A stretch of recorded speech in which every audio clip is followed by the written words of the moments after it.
up, guys? Welcome to NMD TV Canes. All Canes out there. If you're rocking with UD, you know what to do. Hit that like and subscribe button so you never miss out on a video. And guys, today I got Chris and Bill, both from Canes Legacy. We're going to talk about National Signing Day, our reactions. I'm going to ask these guys some questions just so y'all can hear a different opinion. And I'm excited. Chris, Bill, I appreciate y'all coming on today. Thanks for having us, Grant. Thanks, Grant. All right. Let's dive right into it, man. A lot of people they want to ease into the hot topics towards the middle. I like to go straight from the beginning. And the topic right now is, and we're going to talk about the whole National Signing Day. We're going to talk about, the good, the bad, but I want to start off with the ugly. And I think the ugly is we have no cornerbacks in this class. Now, I know some people will yell out Malik Curtis, but I mean no true cornerbacks. And I think we want to look directly at Mike Rump for that. I've gotten a lot of people to tell me that Mike Rump doesn't recruit the cornerbacks. I don't know if that's true. If he's not recruiting the cornerbacks, then what is he doing? So the big thing that a lot of people are looking at is why wasn't there any cornerbacks signed, and why have we consistently missed on top cornerbacks? Let's start with you, Chris. What are your thoughts on the subject? I think it's definitely a Rump problem, and I've defended him at times throughout the course of the year. I think I know people disagree, but I think he's done a pretty good job in terms of developing guys and getting a lot out of a little. But just the fact that he has so little to work with routinely is a pretty strong indicator that he's not pulling his weight on the other side of the coin. And like you said, if he's not really the guy who's out there recruiting, then you ask your question, well, how much value on the staff does he really have? And I do like Malik Curtis. I like having guys like that with that physical profile in the cornerback room, because I feel like if you're not going to get the super elite dude, then get the guy with the super elite traits and then, mold him into it, because those are guys that get drafted high. You see guys from like small schools getting picked in the first 2 rounds because they run a 4.3, and I think Curtis has that kind of profile. But you're right. He's not a pure corner. He's not a guy that's going to come in and help us next year. Like a Jason Marshall would, or even like a Travash Dawson. If we're able to get him, like he's a guy that could probably help in the relative short term. But I think it's a Rump problem, and I don't know what's going to go on the next couple of weeks. But I assume the portal's going to be hit pretty hard, and who knows what might shake loose when we do. Yeah, Rump, I think the writing is on the wall for him in terms of his job security.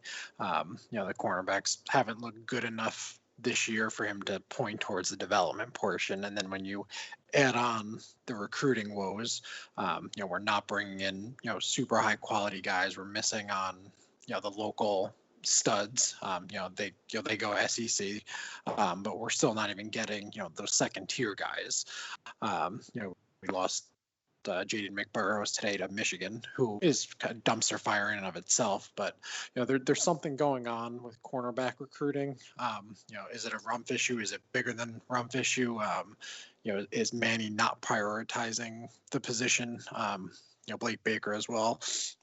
But as Chris said, I'm high on Malik Curtis as well. I like having that type of athlete in the cornerback room. It might take him a little bit to get on the field. But a guy that can run and has ball skills, just like Marcus Clark last year, can really make an impact down the road. We still have, 6 more weeks of recruiting until, the second signing day. So, maybe we do land at Travash Dawson, maybe another name pops up that, we're not even thinking of right now. But, I don't have high expectations for cornerback recruiting, and the past couple of years have, I think given us every reason not to be optimistic in that field. And I think you made a great point, Bill. And I want to say this too. We're not just upset because we didn't get any cornerbacks, right? I mean, not only did we not get any of them, when you look at the play on the field, we need cornerbacks because of how our corners have been performing. They haven't been performing to a high standard. and it's showing on the field. And you would hope that, okay, if that's showing on the field, we're going to go out and bring some kids in. But now we're relying on the transfer portal. Um, it is. Let me ask you guys this, okay? And it's kind of tough because we don't know all the details. But I said this when it happened, right? I think it looks bad on the staff to let a guy like Tim Burns Jr. go and not have a corner sealed up. And when Tim Burns Jr., when that decommitment came and it was said to believe that we pushed him out of this class, I said, listen, maybe they got a trick up the sleeve. I'm not happy with letting Tim Burns Jr. go because I really did like the kid. But maybe they got a backup corner that they're going to get into this class. And there was names thrown around, and we sit here on early National Signing Day with no corners. So let's look back at the Tim Burns Jr. situation, knowing what we know today, that we don't have any corners right now in this class. What are your thoughts on the Tim Burns Jr. situation? So I think with Tim Burns, and I'm going to kind of go against the grain here, I'm fine with the coaching staff dropping a player if they don't think he's Miami caliber. We're limited by the 25 initial counter limit. So if a guy isn't up to par, if you're just taking a body to take a body, that's not good. Maybe he didn't develop the way they thought he would. Maybe something happened off the field. I'm not saying that. I'm just throwing it out as an option. But something happened where they didn't want him a part of this class, and I'm fine with that. I'd rather hit the portal and use that spot for someone that we know can contribute versus someone that is too small or not fast enough, whatever the case is with him in their evaluation. But at the end of the day, the numbers speak for themselves. We have four healthy scholarship cornerbacks right now. That's embarrassing for a Power 5 program. It's even more embarrassing for a Power 5 program that is in the cornerback capital of the world in South Florida, where you can literally throw a rock from off campus and find a high school that has a couple 3-star guys, maybe even a 4-star guy, that could come in and contribute for you. But we're still not landing those guys, which is the biggest issue. But they dropped Tim Burns, position of need. So it just kind of magnifies it a little bit that we didn't land anyone today. We have we'll call Malik Curtis a cornerback, but he's an athlete, but he's going to start out at corner. But it's just it's embarrassing at this point. But I don't fault the staff for dropping someone that they don't think is Miami caliber.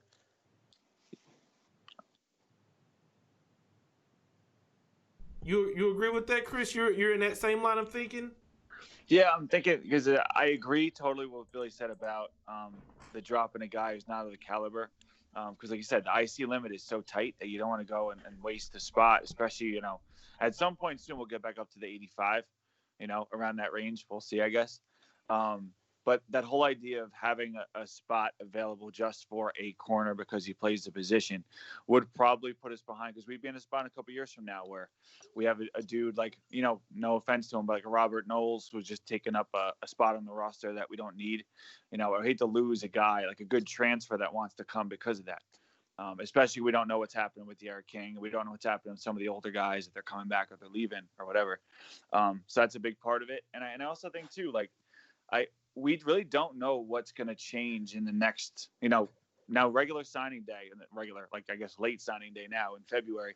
Like, we have a little bit of time before then, and we could very easily see some turnover on the staff. So, we might have an opportunity to get a guy later, in the portal, even a guy who might still technically be a true freshman because of the way that, the eligibility is going to work out this year. So we might be able to still pull in someone for technically this class. A little bit late, depending on who's coaching the cornerbacks at that point. Let me ask you guys this. Do y'all see anybody, Malik Curtis is the name. What about Avante Williams? Do y'all think Avante Williams could play some corner if he had to? He has the physical skills to do it. He's probably one of the fastest defensive backs we have currently on the roster. It'll change when Malik gets there, but it's probably he and Marcus Clark for the fastest DBs overall. He has a history of playing some corner, playing like a slot safety role when he was in high school, and I think that's honestly what I thought he would be coming into this year if he was healthy enough to play, like a slot corner. Moves him back to free safety, kind of lets you play those safeties on a string a little bit. So I would love to see him in that role, especially with, having a versatile guy like James Williams and Cam Kinchins and having those guys back at safety. You could do more with Avonte. So hopefully he's healthy. And plus also it's less wear and tear on his body to go out and play corner than it is to play safety, especially in the short term while we're trying to figure out, just how healthy he is. I think he can from a necessity standpoint. Hey, we need someone to play corner. He can do it. He can do it. I don't know to the highest level that he can, but he was a top 2 or top 3 rated safety in the entire country. I would hate to diminish that type of potential by putting him in a position that isn't his best position. Our safety play wasn't good this year. Bubba Bolden flashed a lot, but Gervin Hall was disappeared. Amari Carter is basically a linebacker. We need help at safety. So I would love to be able to keep Avonte back there and not be forced to put him at corner where he's not that elite, top 3 in the country type player. One thing Manny mentioned today, and one thing Manny's good at is bringing guys in from the transfer portal, right? And he mentioned that we're looking to add a couple corners, and we would assume it's through the transfer portal. What do you guys think about that strategy? Do y'all think that we can continue to build through the transfer portal, or are y'all in the notion that eventually we're going to have to develop these kids from the guys that we're bringing in? What do you think, Chris? It's the portal is a valuable tool for us to use, and it's here to stay. And if honestly, once this early January, the word is that they're going to change it so that they get rid of that 1 year sit out rule for a first time transfer and move it back to, I think, as a person's second transfer. But it's here to stay, and he and Manny especially has used that portal better than most other people around the country, especially from a grad transfer point of view, which makes sense because, it's probably a lot easier to convince a 21, 22-year-old to live in Miami for the next year than it is an 18-year-old, which I understand. But, it's a valuable tool that I don't want to just pass away and say, oh, no, we don't want to mess around with that, because it will provide us with depth in key situations. We don't need to always get like a superstar guy, just a dude who can play that maybe doesn't want to be the second best corner at like a mediocre school. He wants to be the 3rd or 4th best at a school like Miami because he just figures it's a better opportunity to get eyes on him. That's fine. But yeah, for sure, we got to develop guys and put them in positions where they can succeed and, allow them to get to the best of their abilities, because, recruits are going to see that. If we're not turning guys into NFL players, we're not making them be better, like step after step, then the high schoolers, and especially the high school coaches, are going to say, I don't know if you should go there because you may not be that much better than when you get there in 4 years, which means no NFL money. So that's something we always have to keep in mind, because high school kids won't want to come if we're not developing. Yeah, you can always cherry pick from the portal, but the way I always looked at it, at least right now, and we'll see if the rules change with the ICs and all that, but to compare it to the NFL, to be successful, you build through the draft, right, which was recruiting at the college level, and then you supplement that talent with free agency, which is the portal. So the portal allows you to miss on certain positions in recruiting, like we are at cornerback, quarterback, like, we brought in De'Ara King, but then you can go out and get a high level guy, especially with, this one-time transfer rule. There's going to be high level cornerbacks out there, guys that could come in and start right away. So I don't like to rely on it, but, I think we should always keep a few spots open on the back end, because there are always going to be, guys out there that could help this football team. I agree with that. Guys, we got Chris and Bill from Kane's Legacy. Their Twitter handle is going to be in the description and in the pinned comments.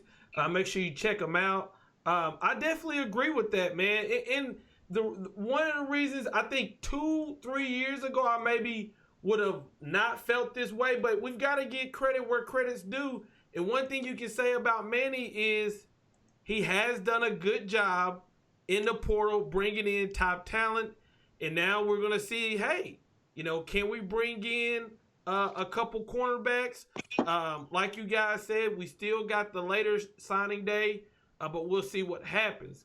Looking at what happened today, Miami finishes with 21 signed commits, 10th nationally, second in the ACC.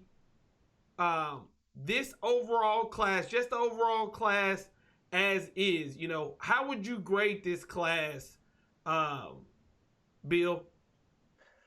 As it stands now, I would give it. I'll give it a B plus. I can't get into that A range with the misses at cornerback because that was probably the most important position for us to get. We needed to land probably at least 2 quality bodies, if not 3, and we struck out. But this class is very talented. We got 2 5-stars. Leonard Taylor, to me, is the difference maker.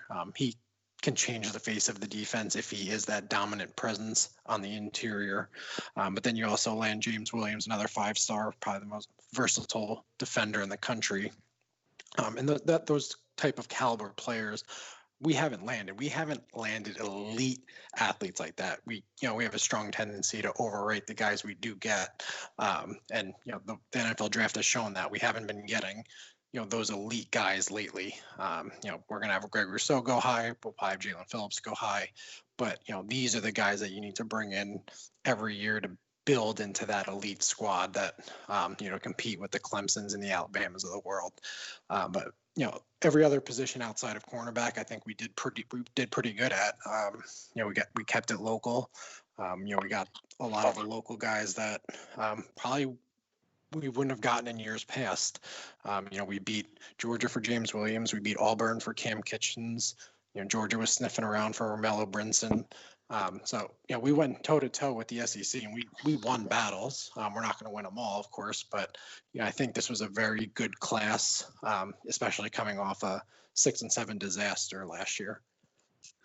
Yeah, I'd probably go the same range, like B plus, like near an A. Like Billy said, the miss at corner or the misses at corner deflate the grade a little bit. I'm very high on the top side of this class, that elite group. Like I can't think of another high, like top of the class in recent years that has been as good as, or that is as good as these guys. And that top line, like James Williams and Leonard Taylor and Brashard Smith, like Billy said, going head to head with SEC's teams and getting a guy like that, like a guy like Brashard Smith, especially nationally doesn't get the respect he deserves, but locally, I think everybody noticed and they kind of perked up when Brashard Smith picked Miami. Because we've even gotten guys like Romello Brinson before. Romello is a guy who we compared him to Ahmad Richards, and he's very, very good, very, very skilled, downfield kind of guy. But a Brashard Smith is a dude who profiles so easily to the modern NFL that you can see how he's going to be, or he could be a 3 years and first or second round type player because his skill set is so easily there. And those guys have gone SEC and had a lot of success in recent years. So to get a guy like him, who is locally very well respected and has that NFL ability, that's one of those ones that we had to absolutely keep home, that SEC teams were going to be all over, along with the James Williams and the Leonard Taylor. So we did a lot at the top of this class that makes me want to say it's an A. Just because it's maybe an A- and I'll just cheat and split the difference. But, I love that top of the class. I think those are guys that are definitely going to be game changers. I wanted to give him an A. I did. I wanted to give this class an A, but I'm going to sit with the B too. And it's basically what you guys said. No, not having a cornerback in this class is just tough. It's just tough, especially when you look at how close we were to getting Marshall. I mean, oh my goodness. We definitely, man, if we could have got him, I mean, you talking about an A+ class right there. Somebody who we did get was Jake Garcia. You know, we recruited him, and this is something where I like to give this staff credit too, because Dan Enos started recruiting Jake Garcia. Dan Enos was let go. We kept recruiting him, and then he commits to USC, and we keep recruiting him, and it ends up paying off today. So Jake Garcia signing with this class, why is that important, Chris? Well, it's a top of the line, top flight, legit quarterback who brings people into the building. That's what he is, you know. And we didn't really have an opportunity to get a guy like that in recent years. So it really, with like legitimate opportunity to get like a Tyler Van Dyke was, you know, well respected enough as a 4-star guy. But he comes from Connecticut. You know, he doesn't have the same kind of pipeline and the same national respect that a Garcia had. You know, Garcia was a guy that was beloved in California and then goes to Georgia and you know, makes a huge impact when he goes to Georgia. So he's had some pop on some pretty high profile high school football situations, and obviously with the Miami effect. So just staying with him and pushing that as much as possible and never giving up on it, I think it really goes to the quality of recruiting that Miami can do for these high level guys. You know, getting James Williams was a great indicator, and Leonard Taylor, but to never give up on Garcia and finally pull it out in the end when a lot of people, like including myself, like a week ago, said at like 0% chance, like it was just like a pipe dream in a lot of minds of Miami fans, and then pulling it off. You know, I think it sends a message out to the country that, you know, we'll go get somebody if we really want to go get them. Not corners, but other guys at other positions for sure. So I think it's definitely something that it's going to make people take real good notice of into the future.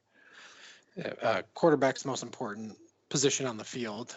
So that's one position you want to stack arm after arm after arm, and let those guys battle. So by bringing in Jake Garcia, who is our highest rated QB commit since Kyle Wright. So I think, you know, was 15 years-ish in that range that we have landed a quarterback of this caliber, you know, verge of being a 5-star, according to 247.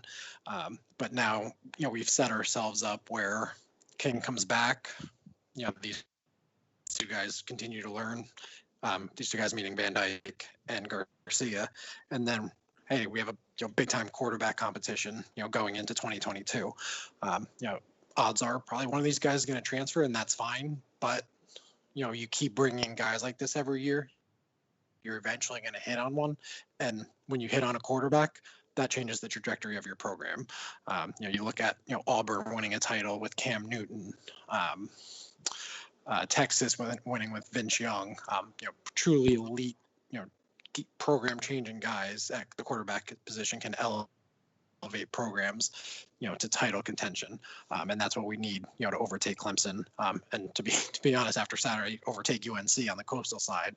You know, we need to continue to build elite quarterback play. So you bring in Jake Garcia now, you know, for the 2022 class, go get another elite arm and just keep repeating this process until you hit on a quarterback, and then even when you do hit on a quarterback, you keep bringing guys in that have talent. So it was a big commit today, not so much of a surprise, but, you know, credit to the staff for sticking with them this entire time. You know, I think if it was up to the fans, we probably would have given up, you know, a couple months ago and said, let's go try and get someone else. But, you know, they stuck with them, they landed them, and, you know, that's big time to get that quarterback in. I definitely was one of those fans that was like, hey, it's time to move on, man. It's time to move on. But it's pretty dope that our staff never gave up and they kept fighting. They ended up getting them. Let me ask you guys this. Tyler Van Dyke was a 4-star. Jake Garcia was a 4-star. Both of them coming out of high school was both a 4-star. Who has the higher upside between the two? Not in your eyes, from what you've seen. You know, when you look at the tape of both of these guys, not just, you know, one was rated higher than the other, in your opinion, who has the higher ceiling, Bill?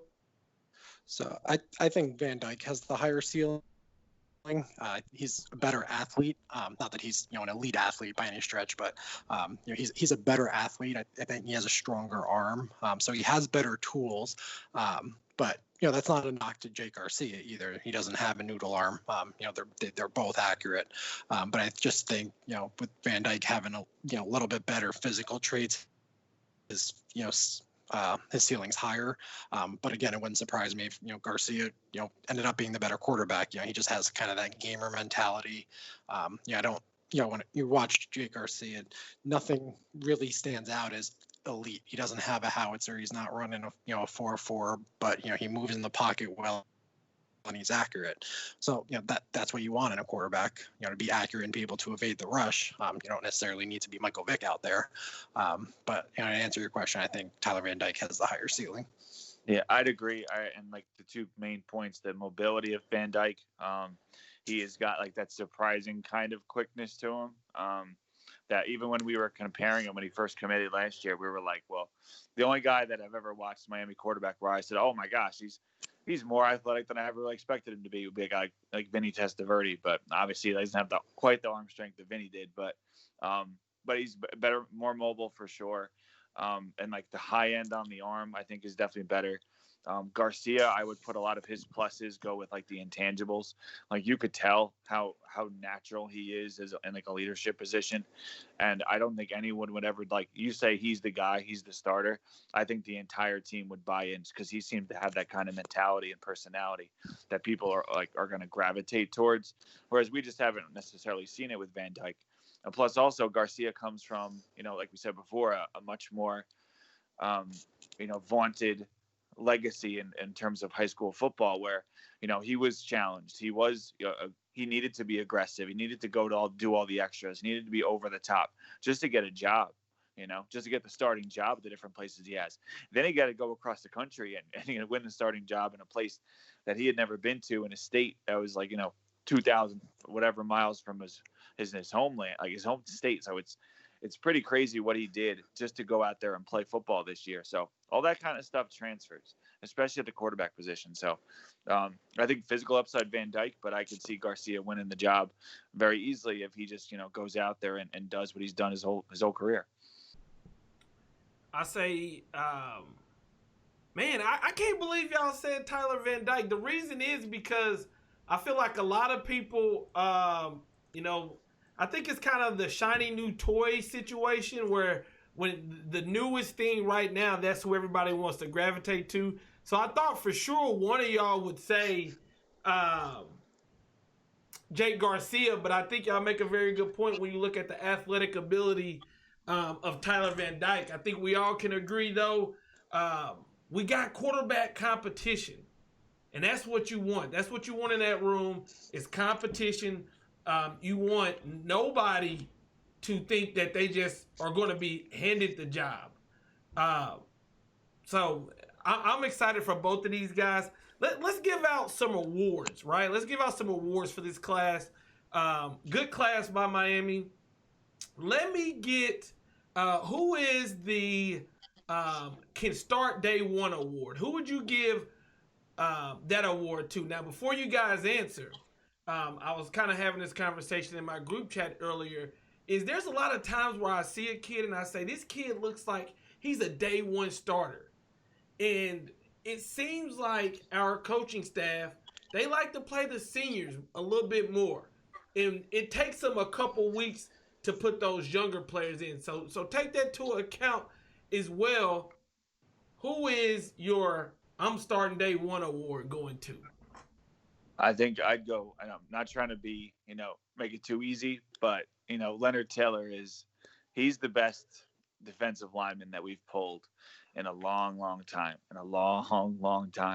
And he's the kind of talent that you want to get on the field immediately. Like, I don't care if there's someone else who's technically a little bit better, like right this second. I want Taylor on the field for as many snaps as I can have him on the field as a Miami Hurricane over the next probably 3 years, because that kid is legit, and he is going to create problems for an offense that we really didn't do enough of this year in terms of getting to the passer from the interior. So I put that kid on the field. I put him next to Nesta if he comes back. I put him next to Harrison Hunt, and I let them go crazy rushing inside. I put him next to Ford if he comes back. Miller, I don't care. Line anybody up there at the tackle next to him, but I'm going to need to see 56 out there as soon as possible. Yeah. I agree with Chris. We want to get him on the field as much as possible. I don't necessarily think he would get a starting spot over Harrison Hunt or Nesta, just because, as Grant, you alluded to, the seniority complex that the coaching staff has. But I'm going to say Romello Brinson. That's because he brings something that we don't have at the wide receiver position. He's lanky now, but he's way tougher than Wiggins ever could be. We saw what happened against North Carolina with Wiggins, and I think Rob Likens and Lashley are just itching to get more new blood in that wide receiver room, and I think Romello Brinson has the potential to come in here and take Wiggins' starting job. He has the athleticism, he has the height, he has the technique. He's a good pass catcher. He catches with his hands. You can compare him to Wiggins. Wiggins lets it come to his body. Brinson will go get the ball. So I think after what we've seen this year from the wide receiver group, especially on the outside, Mike Hurley stepped up later, but we don't have that true number one receiver, and I think Romello has the potential to come in and do that.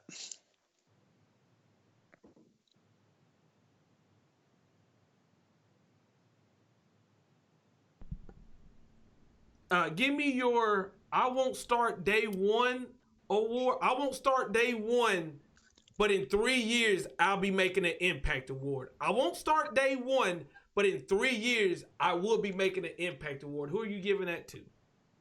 Ooh, can I give you one for offense and one for defense? So for offense, I'll give you Elijah Arroyo. I think he's an elite tight end coming in. He's not going to start day one. We have Mallory and maybe Brevin coming back, but he's very, very good, and he fits the mold of what a modern day tight end is. He's 6'4", 210. He'll probably be up to that 225, 230 range. He's fast.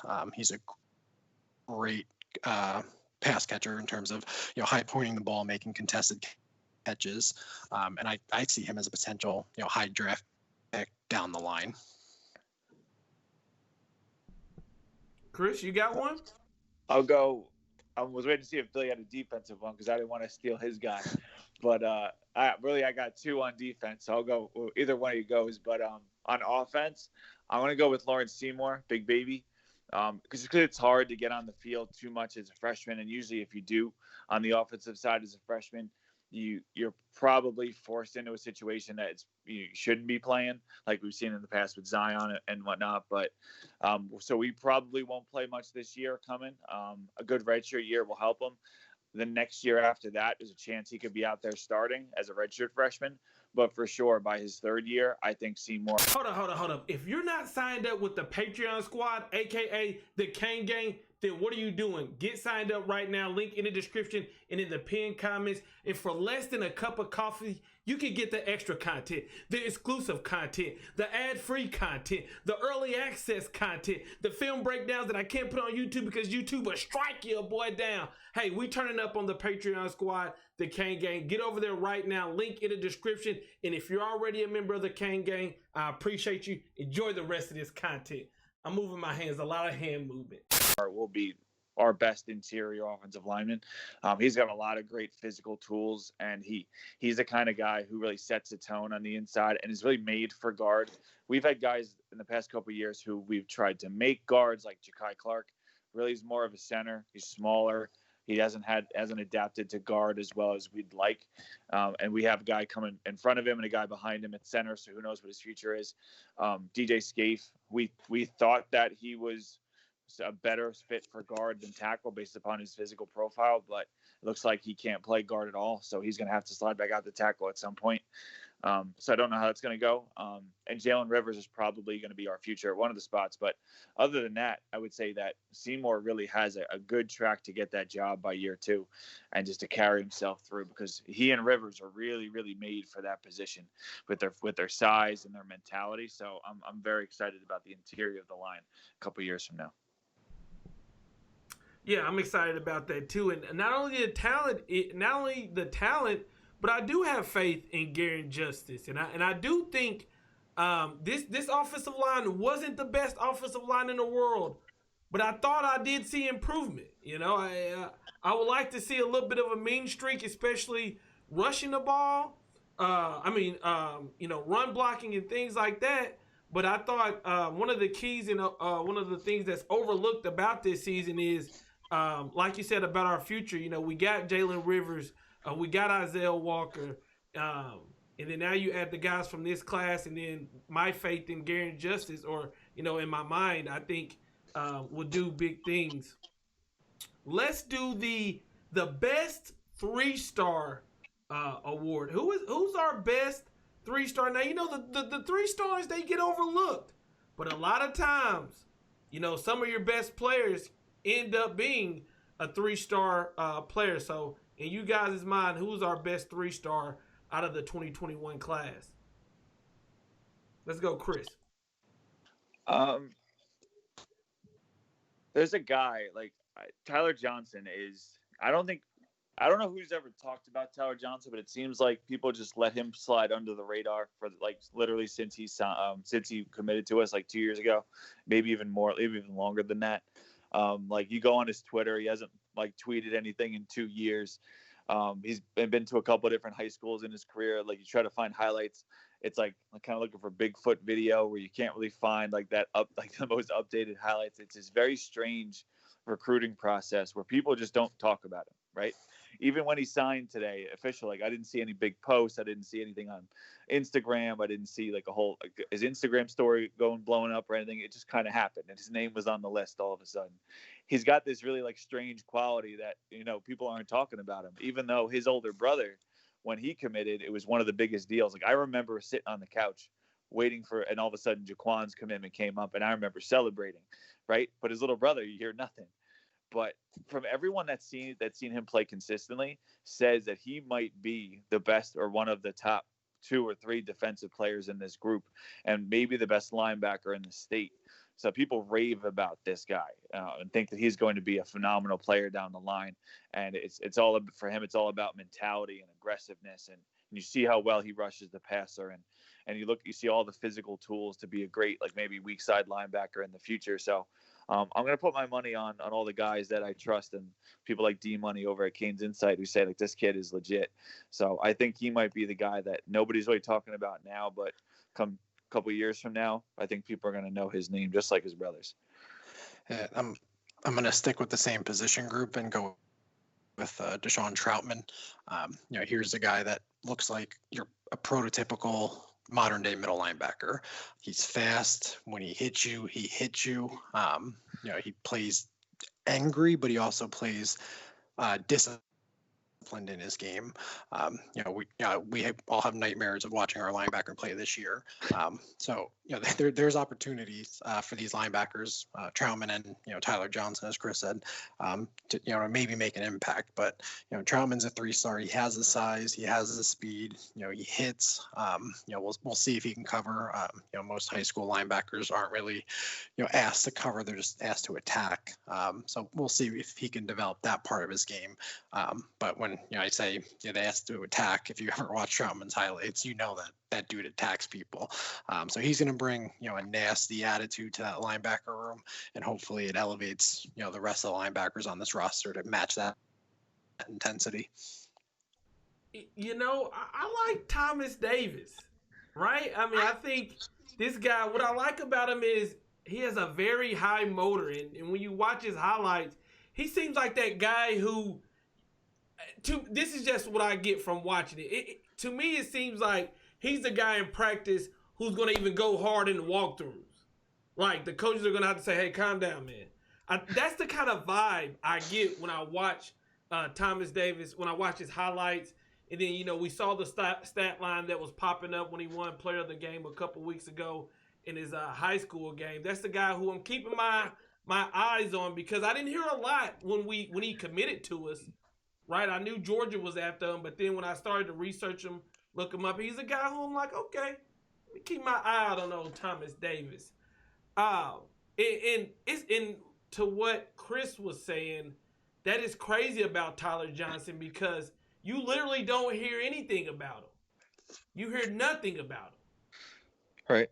So, and it's crazy that in a world where You know, these young guys, they work hard. They deserve a day like this where they can post all their highlights and they can post everybody's shots out. Like you said, we don't hear a lot about Tyler Johnson, and that may be a good thing.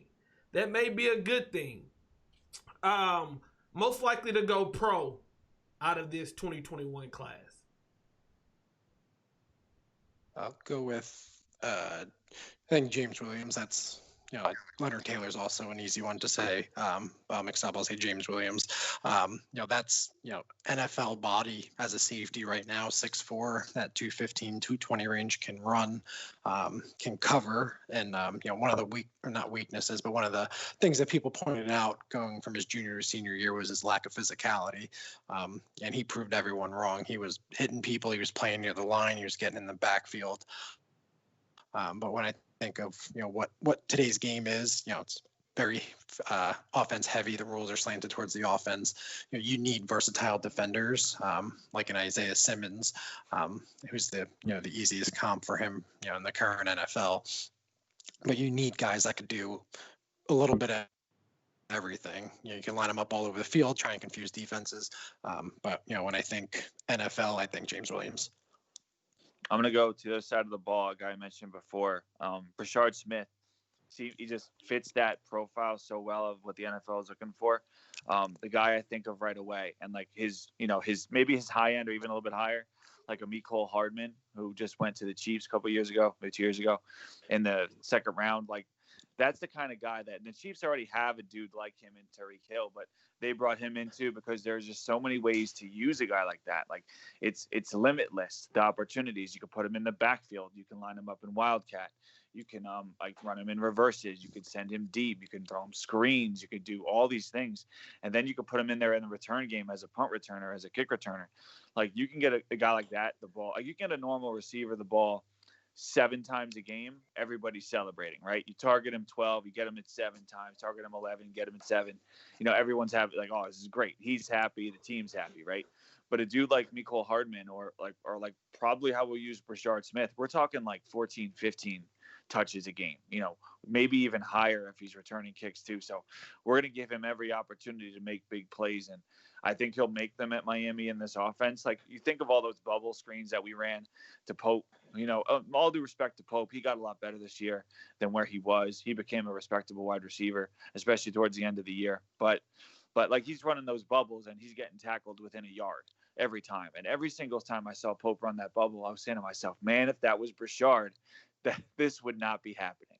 We would not have a guy getting tackled like a second and a half after he catches the bubble. So Brashard will be turning some of those. Maybe he'll get a couple 1-yarders, but he'd get a couple 20, 30, 50, 60-yarders too. So I can't wait to see him in this offense, and teams are going to be watching him real close over the next 3 or 4 years too. All right, and my last award is the I'm Coming to Save the Day award. We watched North Carolina destroy us the last game. I just can't stop talking about it. I can't get it out of my mind. Who out of this class can help us next year versus North Carolina? So what happened this year won't happen again. Who's coming to save the day? Who out of this class, who do you think, man, if we would have had him on the field last Saturday, I don't think that happens. Our biggest problem, and I think we've talked about it a lot over the course of the year and all the post games, even when we were winning these games and doing post games, we still said, man, linebackers are slow. Man, the linebackers can't get away from blocks. Man, the linebackers look like they're stuck in the mud, right? I'm kind of cheating a little bit, but I mentioned Tyler Johnson. Billy talked about Troutman, and I want to throw my guy Chase Smith in there too. Like, and James Williams, because even though he's a safety, he's going to be playing up on the second level a lot with how we're doing things. Like, getting that much speed on the second level of the defense, it's an entirely night and day philosophy changing move. Like, there's so many things that you can't do when you have McLeod and Jennings out there at linebacker. There are so many things you're limited on. Like, you don't have the ability to do much in terms of coverage because you have to watch out for them every second of the day. You can't really send them on blitzes too much because the other one won't be able to handle a wider space in the middle of the field. You're kind of stuck with Gill. You have to send Gill every time, and every time you send Gill, you take something away from your secondary because he's the best slot linebacker cover guy that you have. So you got to bring in another corner, which makes you less physical, which, all these little things that come into play when you're slow at linebacker, right? Those dudes are not slow. Those dudes are not wait and see and maybe I'll think about it, have a cup of tea before I try to get after the ball carrier kind of guys. Those are attackers. Those are guys that will try to make plays in the backfield. Those are guys that will force second and longs, third and longs, that put them in a situation where they have to throw the ball and they can't just run all over you like they did. So I'm gonna cheat and say those 4 dudes. But hey, what can I do? It's the best I have. Yeah, so that's the game you need a Leonard Taylor at. North Carolina was running the same play the entire game. And what they were doing is they were just getting a hat on a hat, and the running backs were running free. No one could get off a block. No one could, create any penetration to disrupt the play. That's where a 5-star defensive tackle like Leonard Taylor comes in, because either he wins his one-on-one matchups and he gets the running back for a tackle for loss, or no yard gain, 1 yard gain, minimal gain, whatever the case is, or that's when North Carolina says, okay, we're going to double this guy because he's so good, and then they don't have a lineman running to the second level and pancaking McLeod or washing Jennings out with ease. So Leonard Taylor is going to have a multiple effect in terms of him making plays for himself, but he's also going to free up the other guys in the defense to make plays as well. So even, we were watching the North Carolina game, I was screaming at the TV about the linebackers, probably like every other Canes fan out there. But, in the back of my mind, I was just like, we need that DT. We need that Gerald Willis type to just create some kind of disruption so that they're not running the same play and they're just not running free every time. And I think Leonard Taylor can be the difference in a game like North Carolina next year. I'm excited about this class, man. I think overall, it's a like I said, it's a good day. It's a good day to be a Cane. I mean, when we look at, I know the season ended, the regular season ended tough for us, but I think, hey, man, the guys we got today, anytime you get a James Williams, a Leonard Taylor, and then you go on, and then you add on the day of National Signing Day, you add a Jake Garcia, you got to be happy for the day at least, and we'll get back to adding and getting better. We got the bowl game coming up. Let me ask you guys, there was some news that hit today, and guys, we got Canes Legacy on the line, at Canes Legacy. Y'all make sure y'all check out their content, but I did want to discuss something. Mark Anthony, the running back for Auburn, has entered the transfer portal. Younger brother of Ahmad Richards entered the transfer portal, and a lot of people have been saying, "Hey, is he going to come to Miami?" Well, Ahmad says no, he's not coming. He said that on Twitter. And then somebody responded, well, Miami really don't need him anyway. And then Amon he replied with, well, that's funny because Miami has already reached out to him. So according to Amon, unless something changes, he's not coming. But my question is, should we be recruiting him? I mean, my opinion is we need cornerbacks and linebackers. That's what I think we need.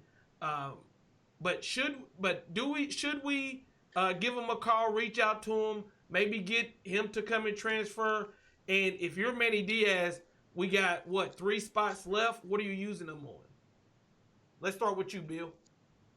Yeah, so I think anytime a talented player is available, you want to make contact. And coming out of high school, we wanted him on the defensive side as a defensive back. So, I think his heart was set on, playing in the SEC, getting the ball in his hands. That's fine. But, with those final, 3 spots, I don't think he would be one of them. I don't think he plays that position that we need. And I don't think he's talented enough to overcome, not taking another corner, so to say. So, yeah, we kick the tires.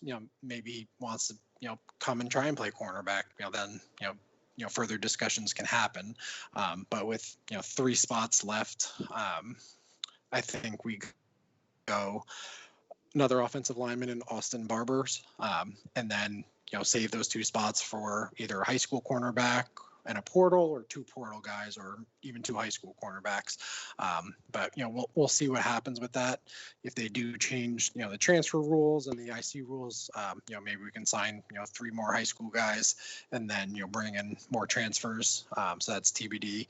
But with 3 spots left, I think we bring in another offensive lineman and then go cornerback. My gut, like him leaving after a year. And I think we were honest with him. We told him, like, we want you as a corner. We want you on defense. And a lot of other people were saying, no, running back. And obviously that's what he wanted to do. That's what he wanted to be, which is why I was kind of a non-starter with Miami. Even though a lot of people liked him, especially being Amon's brother and all. But, with leaving after 1 year, I know Gus got fired and all, but I'm guessing that there was a lot of talk about him maybe sliding onto the defensive side, even at Auburn. And he said to himself, well, if I got to play defense anyway, then I don't want to be here. So he's probably going to look around for opportunities to play running back. And, I'm glad that we contacted him because, there may be that moment where, everybody circles back around if he hasn't found a home that he really likes at running back and we haven't found other dudes in the portal at corner. And maybe there's a marriage there that we can work out. Especially with, his brother. I know he sued the school and all that recently about the injury and everything, but he still obviously puts on for the U pretty strongly on Twitter. Wait, he's still in the school? He did it. I think it was like a couple months ago. It was something about insurance payouts or something. I don't think it was like he sued the school because you have to, I didn't hear about that. That's why that caught me off guard. I didn't hear about that. Yeah, it wasn't like a big story because it was one of those deals where like just to to make sure you get all the money you're supposed to for like insurance purposes and all that. Okay. Like if you get into a car accident, you got to sue like the McDonald's across the street because their lights inside were too bright. So I think it was one of those deals. Obviously, I'm not a lawyer with that description, but anyway, but I think he still reps the school pretty strongly. So there may be something down the line, and also too, whether like Billy said, who knows what's going to happen with the counters. I have just in my gut a feeling that they're going to do something with it when they make the decision in early January. Like I forgot what day it is, but it's like January 8th to 13th or something. They're having these big meetings where they're going to do that. They're going to probably abolish the year sit out rule. So I assume at the same time they'll make that decision, but it's also the NCAA. So they'll probably just forget about it. Who knows? All right, man. Well, overall, man, I just want to say today, it was a good day. It was a good day. I think we definitely needed something to make us forget how the regular season ended, even though I keep bringing it up. But it's good to at least give something, gives you a little bit of hope because this class does have good talent in it. There's no denying it. This class does have talent. And if it doesn't get developed, we need to have another conversation because some of these players that I'm watching, they seem like impact players, and it's up to the coaches to develop them, and it's up to the players to want it bad enough to be developed. And then you also know with the transfer portal, we know how things happen, right? So, guys, Kane's legacy. What are you guys gonna be doing? We'll figure out what bowl we got this Sunday. We got National Signing Day. I know a lot of people are going to be talking about it for the rest of the weekend. What kind of content will you guys be putting out? Well, obviously, going up to the bowl game, it's looking like the Cheez-It Bowl right now. I don't know if we've, with a lot of the ACC teams opting out and, with how things are over the holidays, who knows how it's going to go with regards to COVID and, our opportunity to play. Because, if anyone was hit pretty hard, we had a long stretch of being hit pretty hard this year. So hopefully we'll have the opportunity to play. It'd be great if it was Texas, because then we could just replay clips of the 91 Cotton Bowl over and over again every day. And I'd have a lot of fun going back and watching it again. It was one of my favorite old school Kane games. But then also heading into the off season, more stuff going over the plays and the players that we brought in and how they're going to fit into the offense next year. Hopefully we'll have some news about the guys coming back or going pro soon too, because I think the underclassmen deadline, which means probably the seniors who could come back deadline will be the 15th of January, around there. So that'll be something. And then we got some other stuff, cooking up for the off season too. Countdown number 2, like we did last year. And then maybe some other things too, to expand our horizons a bit, that we're potentially very excited about if we can get it going. All right, man. Y'all make sure y'all check out Kane's Legacy. Hey, either one of you guys going to make the trip to Orlando or possibly Jacksonville? I would go out on a limb and say we could ask our wives if that one's gonna fly, and I'm pretty sure mine's gonna say no. I don't know about Billy with a newborn, but who knows? Yeah. Who knows? Yeah, I got a 2-month-old, so I'm not going anywhere anytime soon. Okay. Just asking. I think I'll be there. It's possible. It's a chance I may be there. So You send us pictures. Yeah. I'll let y'all know how it is, man. I'm excited. We'll definitely keep you guys updated. But big shout out to Kane's Legacy, man. This regular season, it's crazy how fast it went by. But this channel wouldn't be the growth that it's gotten without you guys. The post game shows, the instant reaction shows, and just doing this today, man. I just want to always let you guys know I truly appreciate y'all, and thank you guys always for the help, man.